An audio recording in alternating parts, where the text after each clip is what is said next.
Yo, what's good, man? It's your boy DT3, man, and I'm big edge with another video, man. New media, notification gang. God Squad. It's what it is, man. Hey, it is a beautiful day in the boxing YTBC neighborhood, man. I ain't heard shit from you Errol sexuals yet.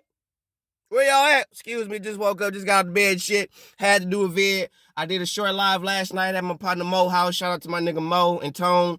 You feel me? Thank you for letting me slide over and watch the fight. Thank you for ordering the fight or streaming the fight or whatever. But thank you for getting the fight and allowing me to come over there and watch the fight with y'all, man. Appreciate y'all, because I couldn't, I had Showtime, but they wouldn't let me order the fight at home. I don't know what the fuck that was about. It was going through, I went through Paramount or some shit, and when I went to Showtime and I was looking for the fight, all it was doing was giving me like the all accesses and all old Spence fights. And I was like, what's up with the Crawford Spence fight on this bitch? And it wasn't on there. Lo and behold, my homeboy Tonio hits me up and says, hey, man, you want to watch the fight? I'm like, you motherfucking right, I want to watch that goddamn fight. What's up? He's like, I got the fight right now, man. I slid my ass down there, man. The rest is motherfucking history. So I want to just say, before I go into this shit, man, thank you to my nigga Tonio and my nigga Mo for getting the fight and inviting me over there so I could watch that shit, because they knew I couldn't watch the shit at my house, man. Appreciate y'all. Salute to y'all two individuals, man. I'll be over there momentarily, by the way. But anyway, it's a beautiful day in the neighborhood, ladies and gentlemen. I told y'all what was gonna happen. I told y'all how this shit was gonna come about. I told y'all about this coming event and how it was gonna turn out. Lo and behold, you gotta understand something. Same thing I said in my live stream just last night, even though I wasn't live for but 20 minutes. Speed, power, agility are all good attributes to have. They're all good physical attributes to have. But if that is the only thing you exude or that you have in combat sports, don't matter if it's boxing, kickboxing, MMA, it does not matter. If that is the only thing you have to bring to the table is your physical, youthful attributes, because that's all speed, power, those are the only thing that I can honestly say that's an attribute that no matter how old you get, if you got that attribute, you a dangerous motherfucker, and that's power. Power is something that if you just hit hard, you just hit fucking hard. You know what I'm saying? If you are naturally fast, your speed will dissipate over time. As you get older, you will get slower. If you are super agile, your agility will dissipate over time as you get older. But power, that shit don't, for some reason, that shit don't never go nowhere. Like if you hit hard, you hit hard. But I say all that to say this. A lot of y'all on this YouTube shit, when it comes to this boxing shit, and clout, because I'll get caught up in the clout too. But anyway, a lot of y'all get on this YouTube shit and y'all get caught up in the fight that punch hard, they got a little speed, and they get some clout. And y'all think because they punch hard and they fast and they got clout that they the best motherfucking thing out. And it takes a lot more than that to be considered the best thing out. You got to actually fight motherfuckers. So y'all get caught up in the motherfuckers that's all in the cameras, all in the shows, all in the videos, trying to get all the hoes, all the bullshit. But the motherfuckers that's really out here really trying to do some shit, or the motherfuckers that's really out here doing something, y'all don't give them that same energy. Y'all don't give them that same respect. Y'all shit on them. Y'all shitting on Crawford all these years. Shitting on the nigga. Too little, he ain't this, he can't do this, he ain't fought nobody, blah, blah, blah, blah, blah, all that shit. He too old, blah, blah, blah, blah, filth, foreign, flam, filth, and beat the fuck out of Errol Spence. Still. And if he would have fought Errol way back yonder, what the fuck you think gonna happen? He made Errol look so average. He made Errol look so average. Same thing with Inoue and Fulton. You see Fulton fighting these dudes, beating these dudes' ass, giving these dudes the work, all the shit. I knew Fulton wasn't going to win the fight when I saw his fighting style, when I saw how he liked to stay in the pocket and trade with motherfuckers. I said, Inoue going to catch your ass, and you too lazy on the inside with your lead hand. Inoue going to capitalize on that. I knew that was going to happen. Didn't want to make a video about that shit. You want to know why I didn't want to make a video about that shit? Because all the Stephen Fulton detractors was going to bring y'all motherfucking ass sitting there and try to shit on what the fuck I'm talking about when I think Steve Fulton is a great fighter. But I don't think he's a Hall of Fame fighter. No, I take that back. I think Steve Fulton is a good fighter, not a great fighter. I had to be real with myself. I think Steve Fulton is a good fighter, but I don't think he's a great fighter because he makes too many fundamental mistakes that a fighter like Inoue will capitalize on. And that's what happened. Black fighters have a habit of being too lazy with the front hand, not realizing a jab to the body and the right hand over the top kills that every time, or a good, consistent, thudding jab kills that noise. Kills that noise. You see it with Teofimo Lopez. You've seen it with Devin Haney. And now you've seen that shit with fucking Stephen Fulton with that low lead hand shit. It's not a fucking style. It is a type of defense. And people are going into fights with a low lead hand like that shit is really finna be good when they fight against higher opposition. Yeah, that works when you fighting somebody that's a lower opposition that don't know the basic fundamentals to take advantage of that or to capitalize on it. But when you step up in levels, when you step up in class, they're going to be able to capitalize on that. And if that's all you can present, or if that's all you bring to the table, somebody's going to take advantage of that and whip your ass. It's going to happen. That's why Stephen Fulton lost. Because he's not a power puncher. He's not a dude that got just masterful power. He's a dude that has decent and or good boxing skills. He can take advantage of the average everyday dude. But when he's fighting against top opposition, he ain't gonna beat him. A lot of these cats got some skill, but they ain't that tough.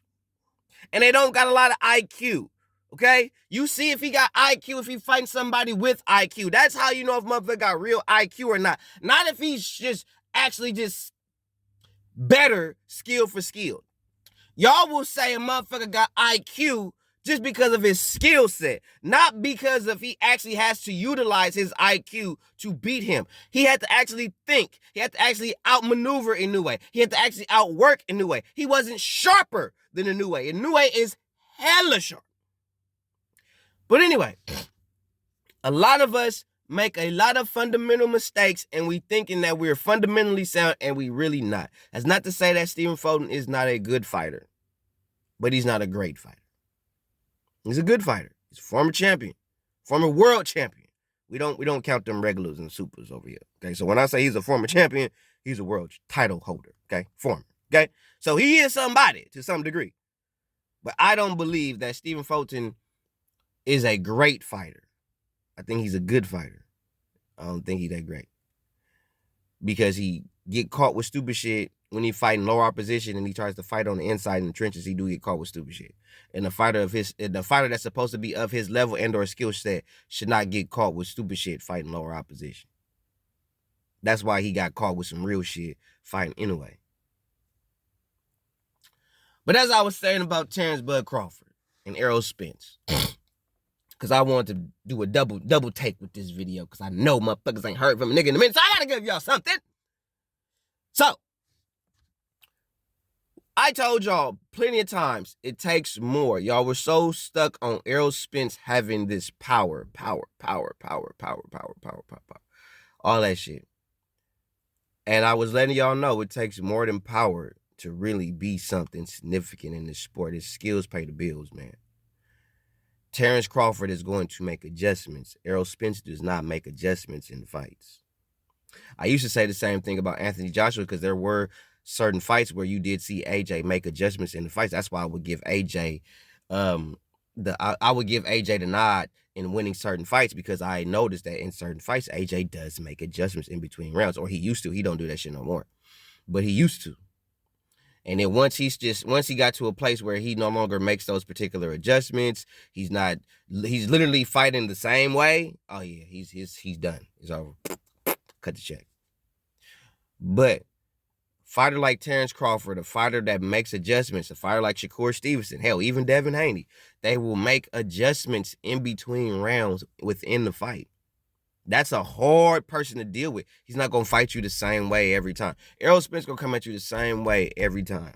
Flat-footed, come forward pressure, wing and ding, wear you down, all that shit. That's his shit. After you deal with that and it's like, okay, this is it, He has nothing. And he's going to, and what did y'all see him do? He kept doing the same thing.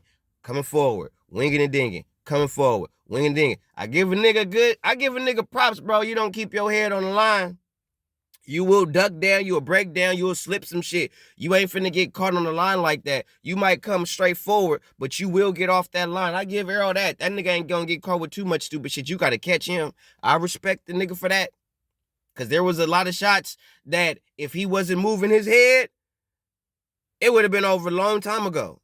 But luckily, Errol has some head movement. He will move that motherfucker when he in danger. Hear what I said? He'll move that motherfucker, meaning his head. He will move his head when he in danger. But prior, he just gonna walk you down, take whatever shot, he gonna let that shit rub off his gloves and all that shit, and he just gonna come for a wing and ding and try to pound you to death. But once you can show him that you can deal with that, and is that all you got, Errol? Is this come forward wing and ding shit? I'm finna beat your ass. And that's what happened. The motherfucker came out southpaw. The jab was impeccable, bro. He whooped your ass with a jab, Errol. Beat your whole ass. I want to know what all your Errol-sexuals gonna say. I want to know. What the fuck y'all gonna come up with now. I want to know. Because I double dog dare you whole ass niggas to come up with some weak ass excuses now. I'm on your necks now. I've been sitting back and I'm gonna sit back and watch. That's why you're like, why DT? I'm waiting. Sorry. That's why I tell y'all when I do my live streams, when I'm on StreamYard and I got my music playing, that's why I tell y'all, sorry for the wait. Because I'm back here watching you niggas. I'm watching y'all like I watch TV. And then when this shit comes full circle, then y'all finna hear from me. I'm gonna rip you niggas the fuck up. Where y'all shit at now? Wait, he was too old? He too little? What's the WBO belt, Keith? What's the WBO belt? Oh, you didn't give a... Now we know why you didn't want to fight him, Keith. Now we know. Because you didn't want that ass whipping. Now we know. Excuse me. Why you didn't exercise your right to fight him when you was number one contender, Danny Garcia? Because you don't get your ass whooped, Danny. You don't get your ass whipped. So he said, let me go fight Errol. Now y'all doing all this, I'm the big fish. You know what I'm saying? I'm the one doing this. I'm the one that's doing that, man. Hey, man, you know what I'm saying? You can have them belts. You can't take them accomplishments to the bank. Why he can't? He can't take, at that time, you mean to tell me he can't take multiple division world champion, two-time millennial, former undisputed, three division world champion, two-time lineal, and former undisputed. Just with that, he can't take that to the bank? You mean to tell me sponsors ain't gonna want to fuck with him? He can't make no money off of that?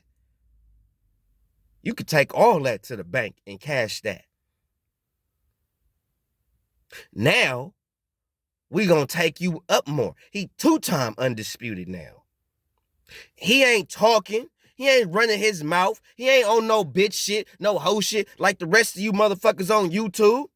He ain't sitting here doing that fuck shit. The fighters that's on here that don't run their mouth, ain't talking hella shit, just want to fight. Y'all bitch ass niggas don't got no respect for them. But the motherfuckers that run their mouth like bitches, like you hoe ass niggas, the motherfuckers that want to sit up here and talk like they're the best thing out, like Errol Spence, I'm this, I'm that. No, your hoe ass ain't. You ain't. And you wasn't. You was ducking. You could have fought Terrence Crawford long time ago. But what did you do? I'ma fight Mikey Garcia. I ain't gonna never let you live that one down, bro. You chose Mikey fucking Garcia over Terrence Crawford because you said Terrence is too little and you wanted to capitalize on the Mexican dollar at Jerry World when you could have used Jerry World to fill out all 100,000 of them goddamn seats and fought Terrence at Jerry World with the Jumbotron. What your bitch ass do? You fight fucking Mikey Garcia, but gonna say Terrence is too little at 140, but you gonna fight Mikey Garcia coming up from 135 pounds. Because at that time, he was WBC champ at 35, and he relinquished that belt to fight you because he did not want that Lomachenko smoke. But I got other motherfuckers. Well, Mikey was at 140 when he fought Errol. Yeah, Mikey was at 140. Y'all the dumbest niggas and all. Y'all some number yellow niggas. So, let me be clear. So, Mikey was at 140, right? Let's just give that some validity, right? Let's just give that some validity, right? Okay. So, Mikey was at 140. Okay, when he fought Errol Spence. And it was no problem. Mikey wasn't too little. Mikey was a big name. Mikey was that guy. So, if Mikey was that guy, and he was at 140. He wasn't a world champion at the time. He was an undisputed champion at 140. He wasn't that. No, he wasn't that guy. No. So, why would Errol fight the less accomplished fighter at 140 pounds? Why would he do that? Help me make it sense, please. Vine wants to know that bullshit. Because that makes entirely no good goddamn sense. For him to fight Mikey Garcia at 140, or at 147, when Mikey Garcia is coming up from 140, when Terrence Crawford was undisputed champion at 140, and he said that Terrence Crawford was too little to fight. But yet, he fought Mikey Garcia, who also fought at 140. Can you please make it make sense for me, please? Can someone make it make sense for a chap? Please. Thank you. So, you can fight Mikey, but you ain't gonna fight Terrence. Okay, Errol. And you made motherfuckers wait 5 years. Meanwhile, your ass getting drunk, kissing Yellow Beezy, and Swarm. All that shit. All that shit. You did all that shit. All that. Just to get your ass whipped. And we knew that that's what was going to happen. You was going to get your ass whipped. We knew that shit. We knew that's why you wasn't trying to fight, bruh. Ain't no way I want to hear it was this, it was that. Nope, you knew you was going to get your ass whipped. So you was trying to do everything in your power to maximize the motherfucking dollar. Kiss my ass, Errol. Real talk. Straight up. I'm not going to say it was a good fight. It was a good ass whipping. That's what I'm going to say. I'm not going to be, man, that was a good fight, man. No, it was a good ass whipping. Thank you, Terrence, for proving us real boxing fans right, that we knew what the fuck we was talking about when we saw that Terrence Crawford was going to beat the fuck out of Errol Spence, which is what the fuck happened last night. Okay? Apologies for not going live longer. I was also watching the Justin Gaethje versus Dustin Poirier fight, so you kind of was getting me watching that fight. So forgive me for not being able to interject with y'all as much as I might have wanted to last night, because I was watching the UFC fights and after I was watching the Errol Spence Terrence Crawford fight. I'm finna go back and watch the Isaac Cruz fight and do a video on that, because I'm seeing a lot of controversy behind that shit, and I hear a lot of false narratives about to come off of that bullshit. So let me go ahead, slide my ass up on that and watch that shit, see what to do with that one. But on some real shit, man, salute to you, Terrence Crawford. Even salute to you, Errol Spence, for actually making the goddamn fight happen finally. But yeah, thank you for taking the ass whooping that we knew you was gonna get a long time ago. Appreciate you, my G. So now all you Errol-sexuals can shut the fuck up, or figure out another fighter dick y'all can go jump on so I can rip y'all the fuck up about him too. 100.